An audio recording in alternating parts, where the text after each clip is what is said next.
Assalamualaikum warahmatullahi wabarakatuh. Selamat malam dan salam sejahtera bagi kita semua. Yang saya hormati Profesor Dr. Insinyur Heri Hermansyah ST, MNIPU, selaku dosen pengampu dari mata kuliah K3L.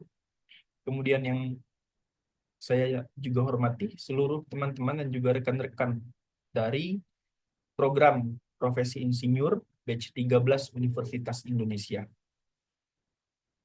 Saya Rian Arta Prima akan menjelaskan salah satu kasus kecelakaan ataupun tragedi yang diakibatkan oleh kegagalan sistem dalam proses safety di industri, yakni kasus blast wave di Danforsport, Massachusetts, Amerika Serikat.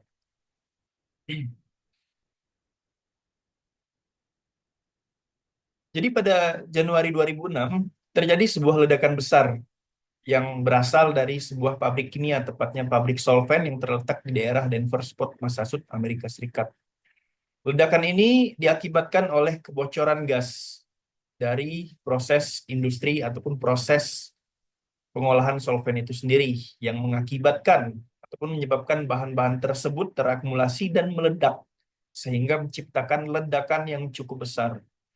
Ledakan ini bukan cuma menghasilkan ledakan, tapi juga diiringi dengan produksi dari blast wave ataupun gelombang kejut yang cukup kuat yang dapat didengarkan dan dirasakan dari jarak yang cukup jauh dari pusat ledakan itu sendiri, yang mengakibatkan kerusakan fasilitas industri dan juga fasilitas umum, terutama area pemukiman dari para penduduk di area tersebut. Ledakan ini bukan cuma mengakibatkan kerusakan secara komersial, tapi juga menghasilkan ataupun mengakibatkan beberapa orang dan penduduk yang ada di area tersebut terluka akibat adanya gelombang kejut tadi.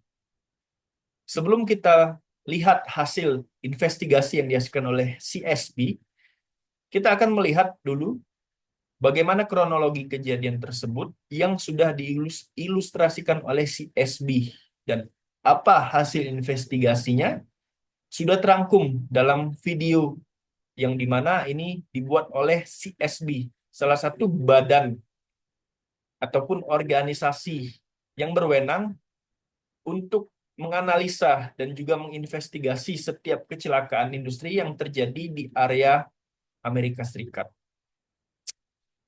Berikut videonya. Was there a bomb out there?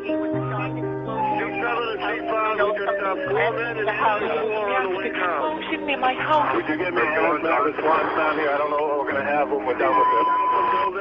We still have explosions rocking the area. CAI, an ink manufacturer, and Arnell, which made paints, lacquers, and coatings, were located on an industrial site where flammable solvents had been stored and used for decades. Over the years, a quiet mixed-use neighborhood called Danversport grew up next door to the site. In and around the CAI Arnell plant, both companies stored thousands of pounds of flammable liquids, nitrocellulose, resins, and pigments. The two companies carried out their operations side by side.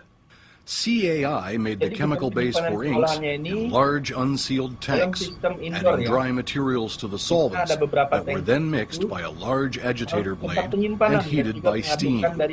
To prevent the accumulation of dangerous flammable vapor during operating hours, the production areas were ventilated with fresh air, which circulated from a sealing duct out of the building through 4 exhaust fans near the floor. CAI employees told the CSB that operators routinely turned off the ventilation system at night to reduce heat loss and in response to concerns of neighbors who had complained about the fan noise late at night. About 1 p.m. on November 21st, 2006, CAI employees began mixing a 2,000-gallon ink batch in tank number 3. About 3 p.m., the production manager opened the steam valve to start heating the mixture. He planned to return and shut off the valve when the mixture reached between 90 and 120 degrees Fahrenheit. The production manager then left the platform to help unload a truck of raw materials and reload it with the day's ink production. He told investigators that before he left for the day, he returned to the platform and noted the temperature was about 90 degrees. He told the CSB he believed he then closed the steam valve. The CSB concluded, however, that in the absence of a checklist or system alarms, he most likely forgot to do this. Namun hasil investigasi CSB, The mixer was routinely left on overnight to prevent undissolved resin from settling in the tank. dari steam, sehingga The steam Arnell itu dialirkan employees had gone home earlier. Shortly before 6 p.m., the last CAI employee in the building turned off the dust collector fans, the fresh air supply, and all the exhaust Dan fans, and pada left. malam hari, In the now unattended building, 12,000 namun steam pounds of tadi flammable tetap solvent dialirkan in ke mixing dalam tank number tangki, 3 sehingga continued to be mengakibatkan heated kenaikan for the temperatur next yang 8 hours and terus-menerus di dalam 45 minutes. CSB testing and calculations determined that continued heating of the tank contents over a long period would cause the flammable liquid to boil and release hundreds of Dan ini pounds of highly mengakibatkan flammable vapor, including heptane and propyl dari alcohols, solvent ini through the unsealed terus tank cover berakumulasi di into dalam the unventilated penyimpanan building. ini. Sedangkan gudang The penyimpanan building dimatikan. heating fans remained on, Dan likely helping to distribute the vapor throughout the production area. sedangkan untuk Finally, at 2:46 a.m., the pemanasannya vapor ini reached an masih undetermined beroperasi. ignition source, likely an automatic heater switch or other electrical source, and exploded. Ini berasal dari listrik The yang ada explosion dari created a bagian blast wave operasi. that swept across Danversport. Dan ketika uap ini sudah terakumulasi dan sudah ada sumber nyala di situ, Firefighters at the station a mile away heard the blast and ini described kejadiannya seeing tengah malam a huge ball of pada saat fire para over penduduk Danversport. sudah We're going to plume of smoke and some light in the sky over in that area down the port.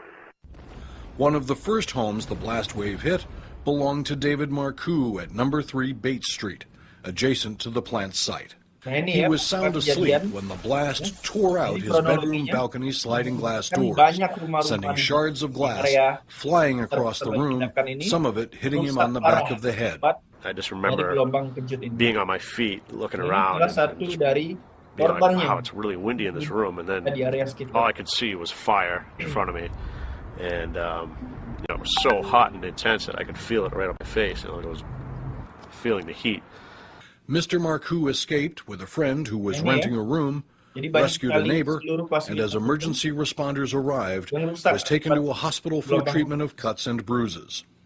Photos he took later showed his bedroom with the door frame impaled in his ceiling.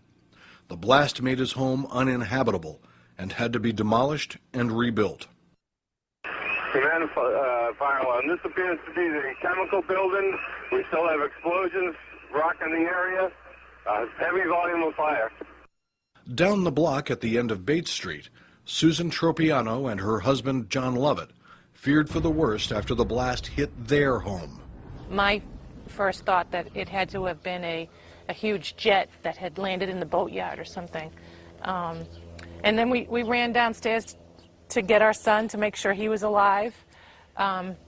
He thought we weren't alive, so it was a little bit of a reunion there, knowing we were all alive. The family made it out of the house and joined the evacuation. Dan juga There was a mengakibatkan smell, orang tua ini very terluka strong, ya. sweet Ada yang smell in the air.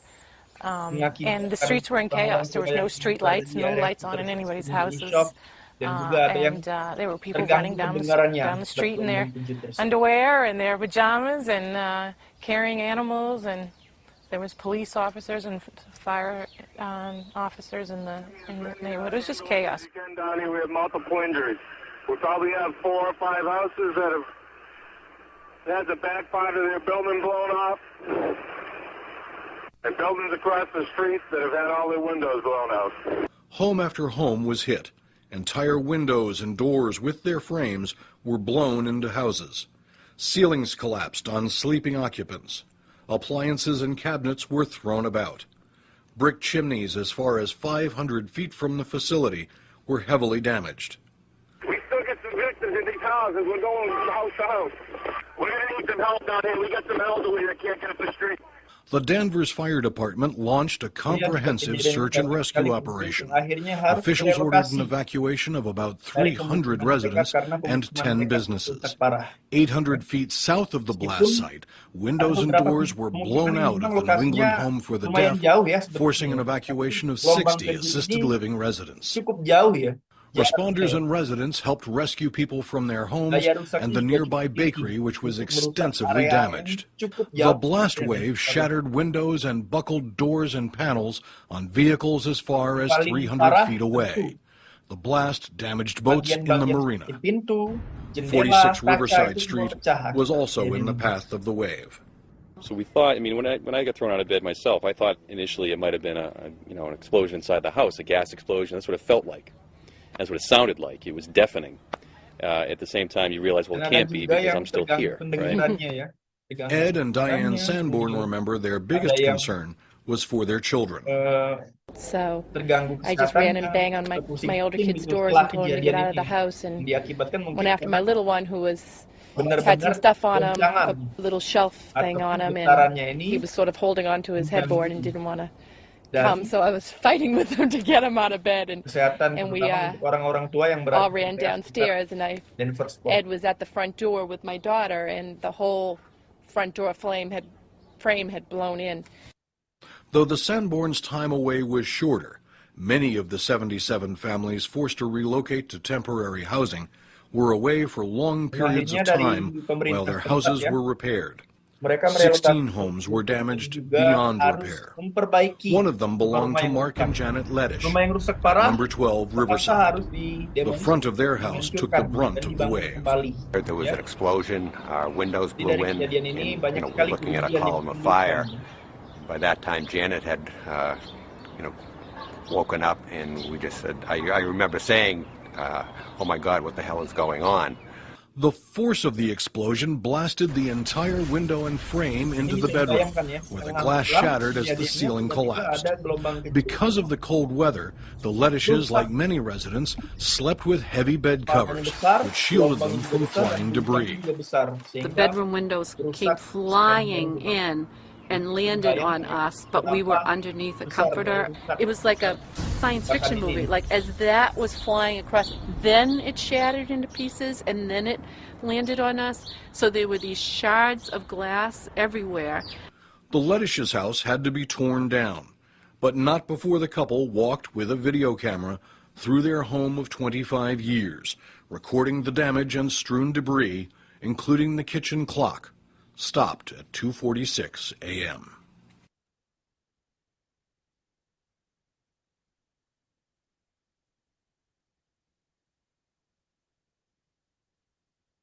Ya, ini ya, bisa dilihat dari footage terakhir, ini merupakan lokasi persis dari pusat ledakan ataupun dari industri CIA, ya.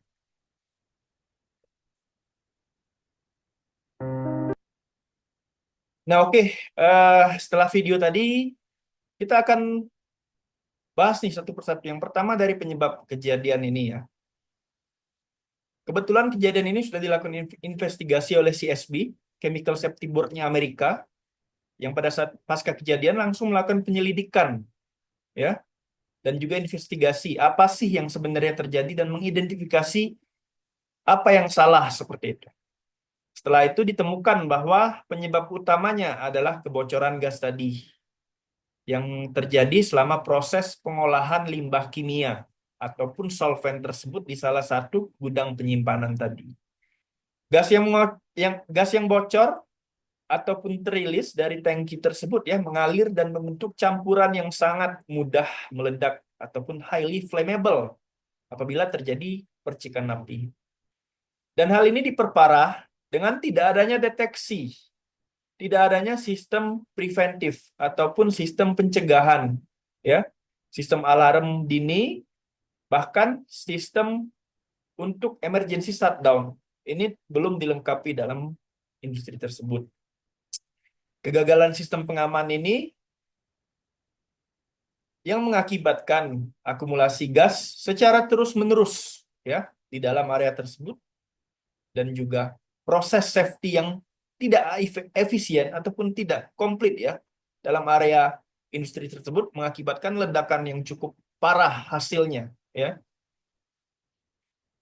Kemudian untuk preventif skenario dari hasil proses olah tempat kejadian perkara tadi. Jadi CSB setelah kejadian, CSB melakukan identifikasi dan juga menyampaikan hasil-hasilnya tuh.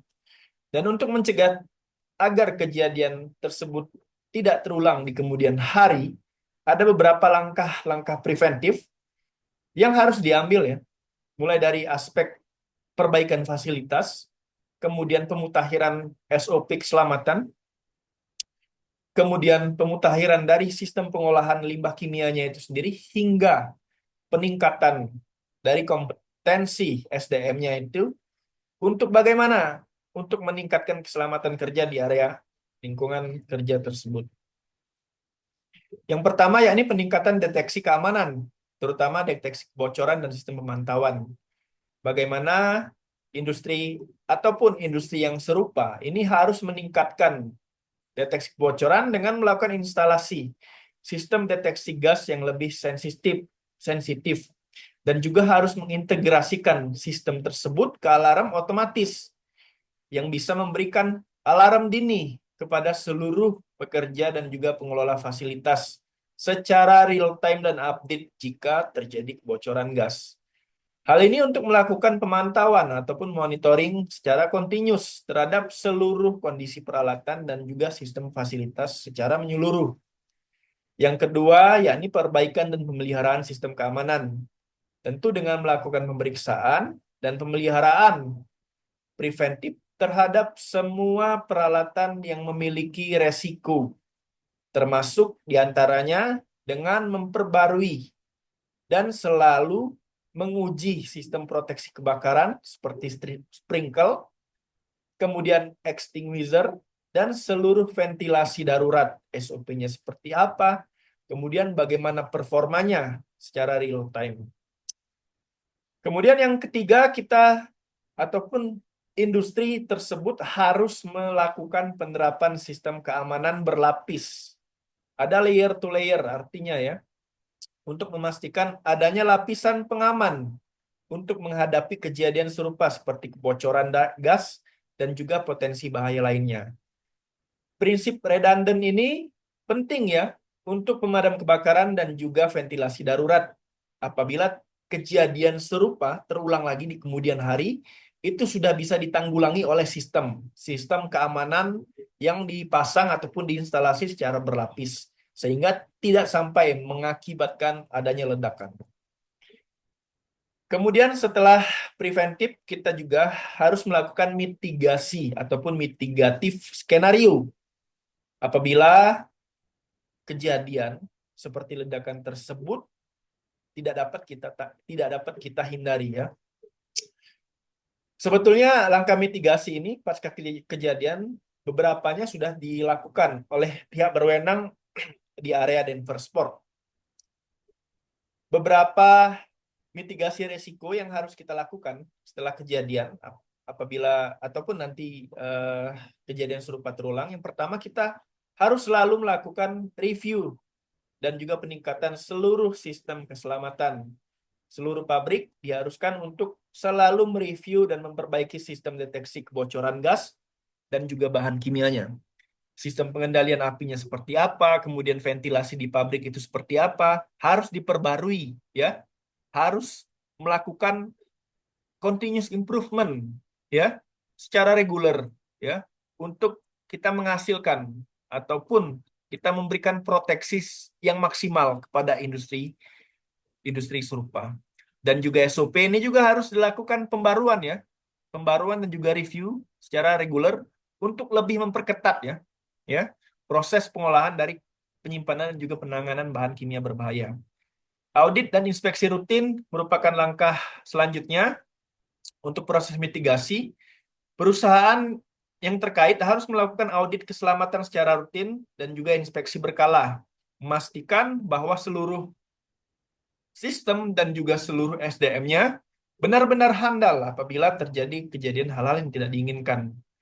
Kemudian yang ketiga, selalu memperbarui SDM-nya dengan cara meningkatkan kompetensinya, memberikan pelatihan, pendidikan, dan juga bagaimana untuk mengupdate setiap pengetahuan dan juga knowledge dari seluruh SDM ataupun seluruh pengelola area ataupun industri tersebut. Jadi mereka seluruh pekerja dari lini top sampai bottom ini tahu bagaimana mengidentifikasi potensi bahaya serta langkah-langkah apa yang harus diambil ya jika terjadi keadaan darurat ataupun emergensi. Kemudian selanjutnya adalah bagaimana infrastruktur dan desain fasilitas ini harus diperbarui. Dengan cara apa? Salah satunya ya tentu kita dengan cara menambah seluruh fasilitas ataupun meningkatkan ya dari teknologi industri itu sendiri ya. Karena ini merupakan salah satu mitigasi penting yang diambil pasca ledakan, bagaimana seluruh infrastruktur itu harus diperbarui ulang ya. Didesain ulang agar lebih aman dan tahan terhadap potensi bahaya yang mengancam. Kemudian yang terakhir, bagaimana pengelolaan krisis dan rencana tanggap darurat dari seluruh tim di area tersebut. Setelah kejadian ledakan, pabrik juga harus memperbarui nih rencana tanggap daruratnya seperti apa, pengelolaan krisisnya seperti apa, untuk meningkatkan respon ataupun melatih ya respon terhadap kejadian darurat. Sehingga bisa mengurangi dampak yang mungkin terjadi apabila kejadian serupa ini berulang di kemudian hari. Langkah mitigasi yang dilakukan yang pertama, rencana evakuasi efektif. Ya, ini yang pertama. Bagaimana cara kita mengevakuasi bukan cuma dari pekerja tapi penduduk lokal yang terdampak apabila terjadi kecelakaan ataupun potensi bahaya. Kemudian koordinasinya seperti apa dengan pihak terkait, dengan pemadam kebakaran, tim tanggap darurat, ya. Ini juga harus jelas. Dan juga sosialisasi ke masyarakat seperti apa. Terutama kalau kejadiannya dalam fase-fase kejadian pada saat penduduk ini sedang terlelap ataupun sedang lengah ya. Bagaimana cara kita memberikan sosialisasi yang efektif ya dan juga efisien kepada masyarakat sekitar untuk mengurangi dampak dari kejadian bahaya. Dari kejadian tersebut, kejadian blast wave ataupun kejadian ledakan yang berada di industri CIA Amerika Serikat, ini saya menggambarkan bagaimana fault tree analysis dari blast wave CIA plane di Denver, Massachusetts, USA ini ya. Dimana kalau kita lihat ya, fault tree analysis ini untuk top eventnya, yang kejadiannya itu ledakan ya, blast wave di CIA plane ini.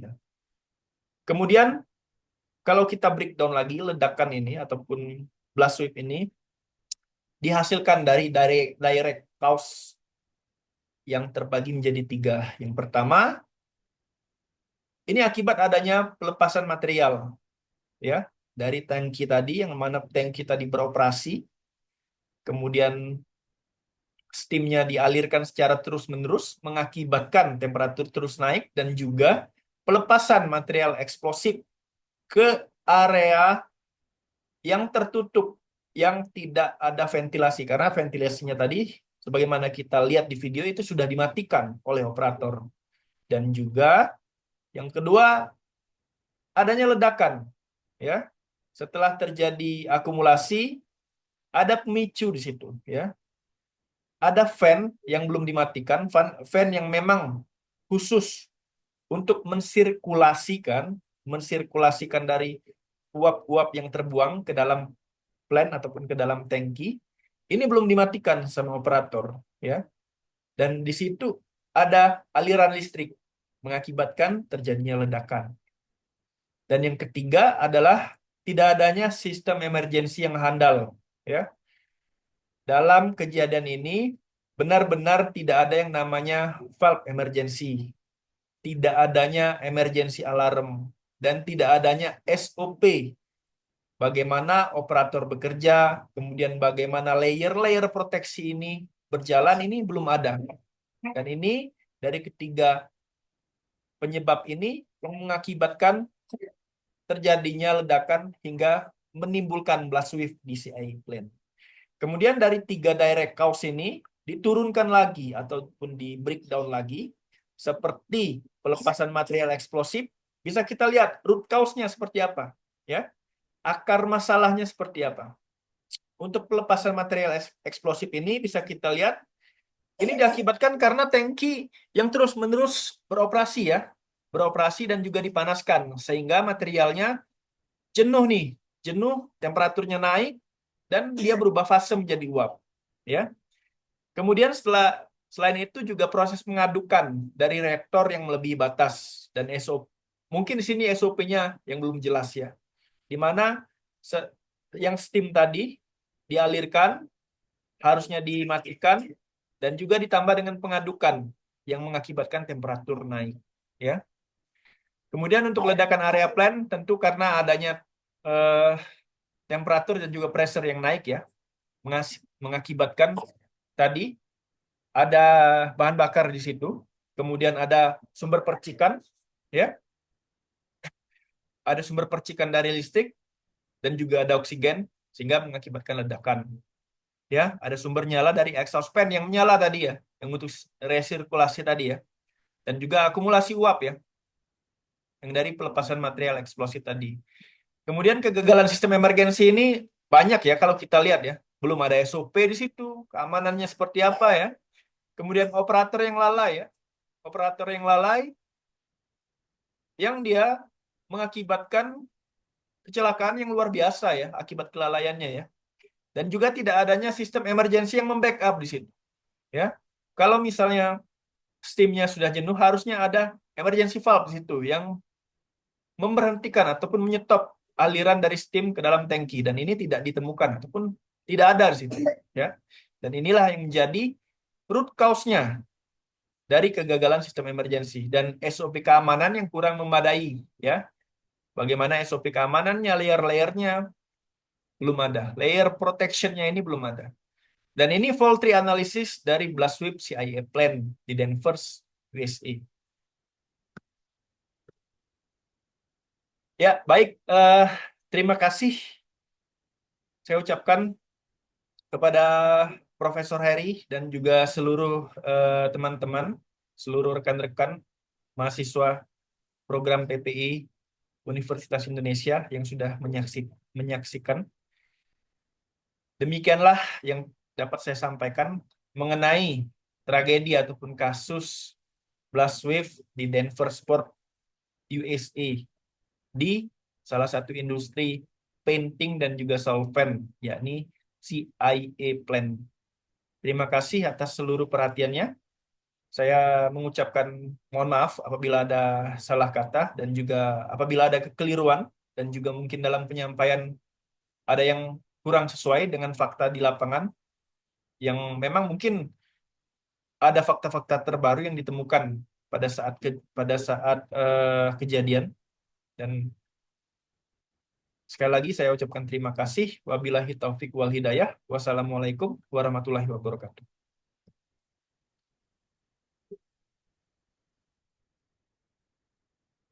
Ini recordnya di mana, Bu nih?